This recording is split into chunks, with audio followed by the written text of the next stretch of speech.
welcome to the Deep Dive. Today, we're diving deep into a topic that's more relevant than ever. The ethics of attention in our noisy digital world. And we're doing it through a surprisingly powerful lens. Dave Eggers' 2019 novel, The Parade. That's right. Our core material for this deep dive comes from a really insightful chapter in a new book called Attention to What? Okay. And it's pretty dense, actually, but really thought-provoking. It uses Eggers' novel to unpack some very big ideas about how we engage with information and, crucially, how we choose to pay attention. Exactly. Our mission today is to explore how this seemingly simple novel, I mean, on the surface, it looks like just a story about building a road, how it actually serves as a profound meditation on how we focus. Or how we fail to focus. Or, frankly, how often we fail to, Yeah. Especially in a world just saturated with stimuli. Yeah. We're going to try and uncover how it subtly, yet, powerfully challenges our ethical responsibilities as readers and really as citizens, too. Okay, let's unpack this. So when The Parade first came out, it wasn't universally loved, was it? No, not at all. Critics definitely noted it seems like an apparent stylistic turn for Eggers. Right. And some, names like David Canfield, Benjamin Evans, Christian Lorenzen, they were openly critical, reproof even. And part of that might be the setting, perhaps? Oh. It's deliberately vague. Oh, absolutely. It's very clever. Instead of specific names or dates, the story is set in like a loosely contemporary, unnamed third world country, just devastated by civil war. And they're building this road, Right. This spatio-temporal indeterminacy, as the source calls it. And the characters just being numbers 4 and 9. No names. No names. It gives it this universal, almost fable-like quality. Idra Nove noted that. It kind of invites you to look beyond the specifics. And the narrative style sort of mirrors that vagueness, doesn't it? This does. It's described as very straightforward. Short sentences and sparse dialogues. Yeah. Very simple on the surface. But don't let that fool you. It still manages to build emotion, but through what the analysis calls contained sentimentalism. It's like a quiet, understated feeling that creeps up on you. Okay. And right away, the story sets up its central conflict. These two main guys, 4 and 9. The numbered operatives. Yep. And they embody fundamentally opposing ways of paying attention. One is all about denial. The other is driven by, care. Essentially. So that contrast is there from the start. Right from the start, sets the stage for the whole ethical exploration. So let's get into the heart of this conflict then, the road itself. It's a huge symbol here, right? Huge. It's described as a long wand meant to heal war wounds. It signals economic recovery and the promise of future progress. So a symbol of hope. Definitely. And both engineers 4 and 9 are initially really proud of it. They see it as their civilizing work. But there's always a but. There's always a but. Their work is governed by this incredibly strict working policy from the company. The rules. The rules. Yeah. And they are absolute, making absolutely no contact with the environment or the local population. Wow. No contact at all. None. No verbal communication, not even eye contact. It's a deliberate strategy, you see, designed to limit any kind of personal connection, any distraction. And 4 is the poster boy for this policy. He is the ultimate embodiment of that denial. He's the experienced one, the veteran operative, and we see almost the entire story through his very narrow perspective. So that's his point of view. Mostly, yeah. And he relentlessly and even obsessively sticks to the company's policy. How extreme does he get? Pretty extreme. He eats only packed food and drink packed liquids, sleeps strictly in the company tent. Okay. And he constantly blocks his ears from outward noise by systematically listening to his playlist on his earphones, blocks everything out, even lies to keep people away. This is completely cut off. Totally. The novel depicts him as inhumanly mechanical and emotional and responsive, almost like his machine, the paver, the RS-80. And what's really interesting stylistically is how the novel spends so much time detailing seemingly irrelevant parts of 4's routines. Like what? Like, there's a 2-page description of him preparing freeze-dried beef. 2 pages on beef. Yep. Paying attention to these mundane details while he ignores the people around him. Okay, so that's 4, and then there's 9. Stark contrast. Complete contrast. He's younger. It's his first mission like this. And he's clearly too easily distracted, as the company would see it, by the precarious social, cultural, and economic reality all around them. He notices things. He notices things and he engages. His personality is much more open. He's described as open to others and his environment. How so? Typically smiling, conversing, discussing his emotions and impressions. And notably empathetic. And his actions reflect that. Absolutely. He does everything he's not supposed to. He eats the forbidden local food, becomes friends with local men, and has sex with local women. Breaking all the rules follows so rigidly. Every single one. And even his language is different. It's expressive and figurative. He uses metaphors like comparing the road to a tree. The road is a highway of life, don't you see? Like a mighty tree. Poetic, almost. Yeah, compared to For's silence. So the novel sets up this brilliant ethical tension then. It's like you have these big principles, peace, progress, the greater good the road represents. Right, the stated goal. Versus these immediate individual encounters, the actual people on the ground. The source calls them Levinasian ethical practices arising from face-to-face moments. Exactly, and the dilemma is stark. Attending to the former unfailingly implies denying attention to the latter and the other way around. You can't seem to do both. You focus on the big picture, you miss the person. You focus on the person, you maybe jeopardize the project. Precisely. And this isn't just happening in the story. The novel is clever because it makes you, the reader, ethically accountable for the management of your attention. How does it do that? By presenting these two models, 4 and 9, and forcing you to constantly evaluate them, it challenges you to think about your own choices. What do you focus on? What do you tune out? It's like it holds up a mirror. It does. The source calls it a kind of meta-attentional development. It makes you aware of your own attention as you read. Okay, but this isn't just about, literary analysis in a vacuum. These themes, they hit pretty close to home, don't they? Especially now. Oh, absolutely. The novel's ideas connect directly to the whole discussion around the economy of attention, especially in our era of, well, digital globalization and the Fourth Industrial Revolution. The attention economy. Right. Explain that a bit. Well, think about it. In a world just overflowing with information, data, content, what becomes the truly scarce resource? Our attention. There's only so much of it. Exactly. Richard Lanham argued way back that in an information-based economy, the commodity in short supply is attention. And therefore, attracting attention is what style is all about. How you present something becomes critical to getting noticed. Which changes everything about how we value information or even art. It does, and it apparently changes how we read, too. There's a theorist, Alice Bennett, who suggests that different types of readerly attention have evolved symbiotically with the literature of their own time. So how we read adapts to what we're reading. Kind of.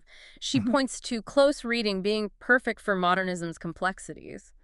Then, maybe more hyper-vigilant, paranoid readings suited to 20th century identity politics. Okay. And now, Bennett suggests we're in an era of current surface reading, which is often more effectively charged, driven by immediate emotional responses, maybe because we're skimming so much online. That makes sense. Quick hits of feeling. Right. And contemporary novels, these fictions of attention, as the source terms them, they often depict these complexities of character attention, like 4 and 9. But they also play with our attention. Yeah, they deliberately try to orchestrate or influence readers' attention. They might highlight certain details or use style to make you pause.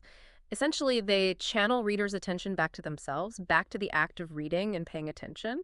Lanham had a term for this shifting focus too, right? Oscillatio. Yes, oscillatio. He saw it as this fundamental human capacity to move back and forth between engaging with the physical world and how we mentally process or attend to it, finding new ways to think by shifting focus, often using rhetorical figures or style. It's about being flexible in how we pay attention. Exactly. But this raises big ethical questions, especially with digital media. How so? Well, think about Judith Butler's work after 9/11. She posed these critical ethical questions about how the world media seem to blur the lines between real events and their hyper-real representation, the spectacle of it all. Right, the endless replays, the imagery. And that made her argue that style itself, how things are presented, becomes more ethically accountable. The choices made in representation have real ethical weight. And there's a definite dark side to this in the digital age. It's a constant exposure. A huge dark side. When human suffering, environmental crises, everything is displayed globally, constantly. The source calls it a kind of pornographic exhibition of precarity. That's a strong term. It is. But the point is, it creates a demand for our attention that's simply too high to allow for an effective and meaningful ethical response. There's just too much. Compassion fatigue. Or worse, it just risks sensationalizing emotion until we become numb. We see it, maybe feel a flash of something, then scroll on. So where does that leave us? How do we resist this? Well, interestingly, this is where literature, perhaps surprisingly, can come in as a form of resistance. No. Literary discourse, with its often slower pace, its ambiguity, what Bennett calls its wandering type of attention, it can become a form of deep, mindful contemplation. A different kind of attention. A different kind, yeah. It offers a valuable distraction from the capitalist demands of productive attention, the kind that always has to be doing something, achieving something. Like for building the road. Exactly. Thinkers like Jonathan Crary even point to sleep, alongside literature, as ways to resist the economic and social pressure exerted by the economy of attention. Sleep. How? Because they're unproductive in a capitalist sense. They're self-consciously non-real, non-transparent, and non-serious. They don't demand an immediate quantifiable output. They let the mind rest or wander differently. Okay, that's fascinating. Ugh. So back to the novel. Things aren't static with 4 and 9, right? Our perceptions change. Dramatically. Remember 9, the seemingly empathetic one. Yeah, the guy connecting with everyone. Well, as the story unfolds, his motivations are gradually revealed to be hedonistic, selfish, and narcissistic. Really? How? It's pretty stark. His interactions, especially with women, there's this chilling line about a local woman.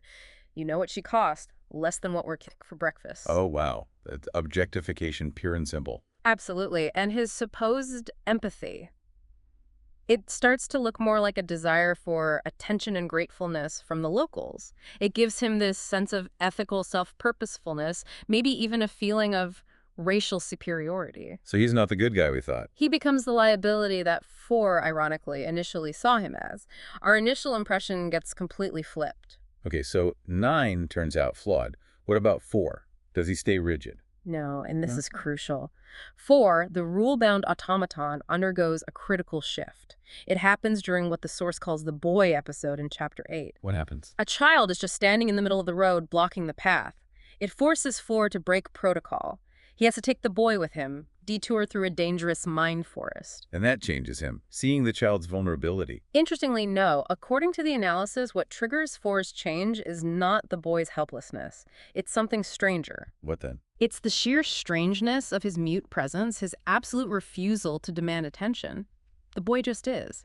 Plus, his inscrutable face, which echoes the philosopher Levinas's idea of the ethical demand inherent in encountering the face of the other. So it's the boy's quiet presence, not a plea for help. Exactly. It bypasses 4's usual defenses. And the source notes this moment hits a perfect balance between style and substance, in Lanham's terms.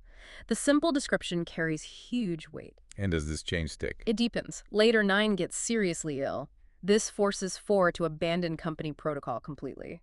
He starts stealing and bribing, relying entirely on the locals he'd previously ignored. The ones he wouldn't even make eye contact with. The very same. And the ultimate irony. He finally receives the help and attention he previously refused to give them.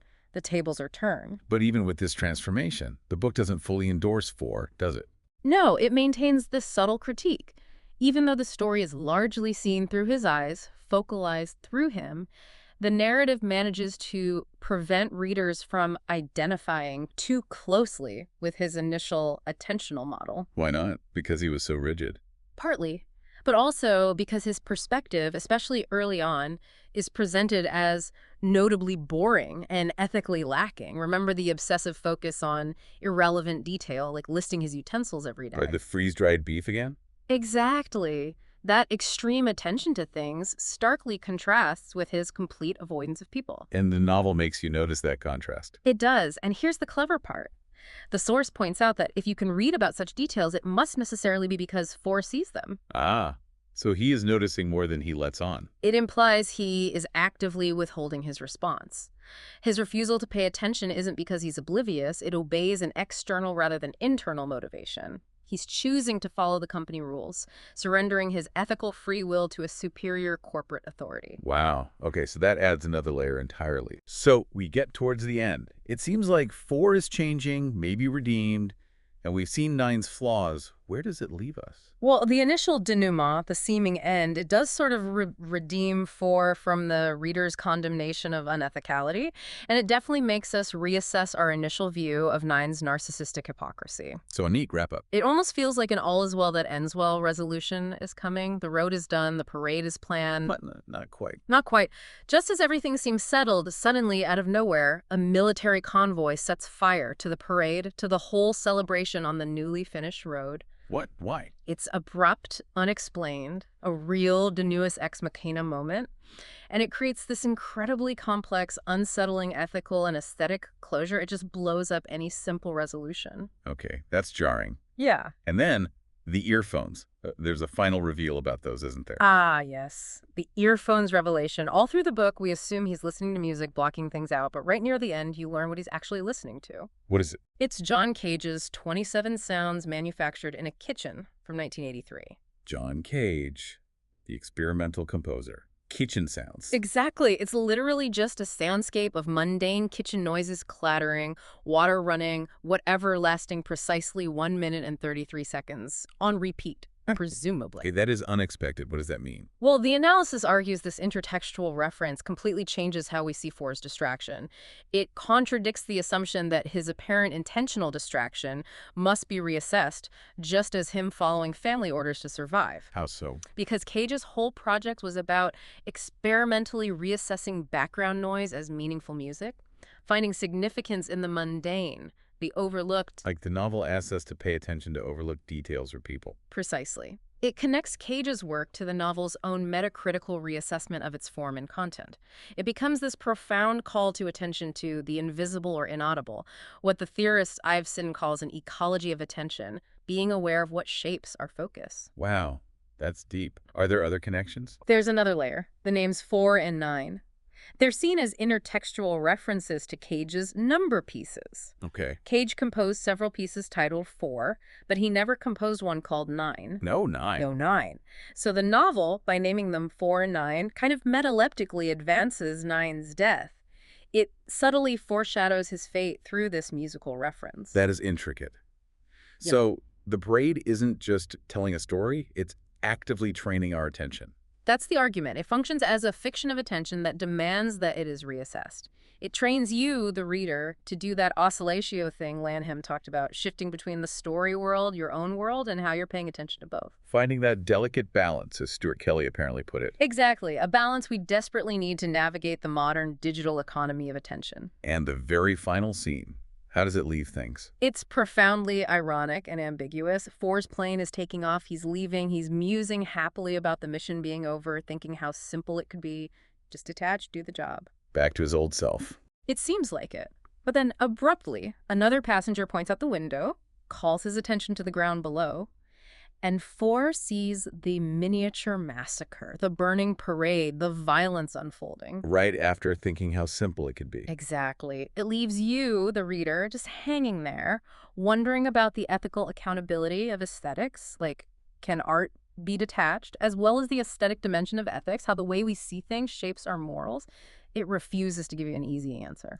So wrapping this up, Mm-hmm. what does this all mean for us reading this book or just, living in this attention economy? I think the parade, seen this way, isn't just a story. It's an urgent call, really. A call for you to become a more attentive reader in the age of distraction. To be more conscious of where our focus goes? Exactly. The novel challenges you constantly to reassess your views on its ethics and aesthetics. It makes you really ponder these deep structural conflicts between, say, the big picture and the individual, between consuming information endlessly and acting ethically. Especially in our globalized digital world. So here's a final thought to leave you with. Consider that overwhelming deluge of stimuli that we're supposed to respond to every single day. All the notifications, the news feeds, the demands on our focus. It's relentless. It is. So how might intentionally seeking out maybe non-transparent or even non-serious forms of art, things that don't give easy answers like Egger's novel, or maybe even listening to John Cage's Kitchen, sounds cool. How might that actually be a powerful way to train your own attention? To cultivate a more genuine ethical responsiveness, and maybe even resist the constant demands of the digital economy? Could that kind of unproductive attention actually be the most valuable kind? Something to think about.